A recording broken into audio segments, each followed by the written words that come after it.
नमस्कार।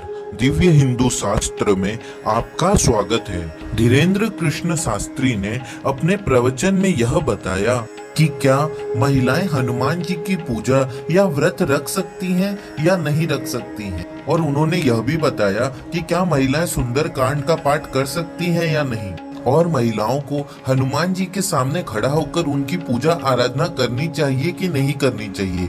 आइए जानते हैं इन प्रश्नों के उत्तर को। ज्योतिष शास्त्र में हनुमान जी की पूजा का बड़ा महत्व बताया गया है। हिंदू धार्मिक मान्यताओं के अनुसार हनुमान जी की पूजा करने से और व्रत रखने से सभी कष्ट दूर हो जाते हैं।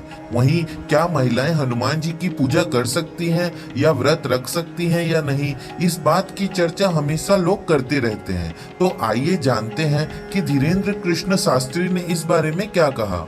कलयुग में हनुमान जी की पूजा से भक्तों के लिए सभी मनोरथ सिद्ध हो जाते हैं। हनुमान जी की आराधना से सभी प्रकार के संकट शीघ्र दूर हो जाते हैं। उनके भक्त निर्भय हो जाते हैं और उन्हें किसी भी विषय का भय नहीं रहता।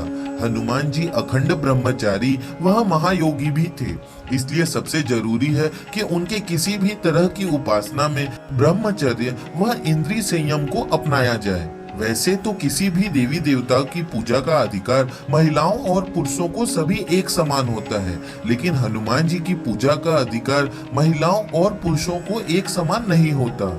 धीरेन्द्र कृष्ण शास्त्री ने बताया कि किसी भी ग्रंथ में यह नहीं लिखा है कि महिलाएं हनुमान जी की पूजा नहीं कर सकती। महिलाएं पूजा भी कर सकती हैं और हनुमान चालीसा भी पढ़ सकती हैं। आगे उन्होंने यह कहा कि भगवान के चरणों के समीप रहना ही उपवास होता है। महिलाएं भी हनुमान जी का व्रत रख सकती हैं, लेकिन महिलाओं को इस बात का खास ध्यान रखना चाहिए कि वह महिलाएं हनुमान जी को स्पर्श नहीं कर सकती या महिलाओं को हनुमान जी को स्पर्श नहीं करना चाहिए। इसके बारे में आचार्य धीरेन्द्र कृष्ण शास्त्री ने बताया कि हनुमान जी बहुत ही पवित्र हैं और पवित्र भाव से रहते हैं।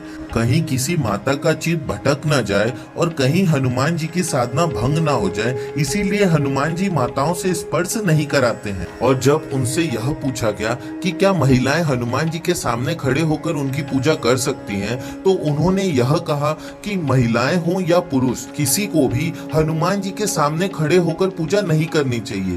थोड़ा बगल से करना चाहिए, क्योंकि हनुमान जी की आंखों में बहुत तेज होता है। जिन्होंने सूर्य को निगल लिया था उसमें कितना तेज होगा। और हनुमान जी की नजर सदैव राम जी की तरफ होती है, इसीलिए किसी को भी उनके सामने नहीं आना चाहिए। उन्होंने अंत में यह भी बताया कि महिलाएं हनुमान चालीसा, संकट मोचन, हनुमान अष्टक, सुंदर कांड आदि का पाठ कर सकती हैं और उन्हें अपने हाथों से भोग प्रसाद बनाकर भी अर्पित कर सकती हैं। लेकिन महिलाएं हनुमान जी को सिंदूर, चोला, चरण पादुकाएं, पंचामृत स्नान और कपड़ों का जोड़ा अर्पित नहीं कर सकती। अगर यह वीडियो पसंद आया हो तो इसे लाइक एंड शेयर कर दें और इस चैनल को सब्सक्राइब कर दें। इस प्रकार की वीडियो प्राप्त होती रहेगी। धन्यवाद।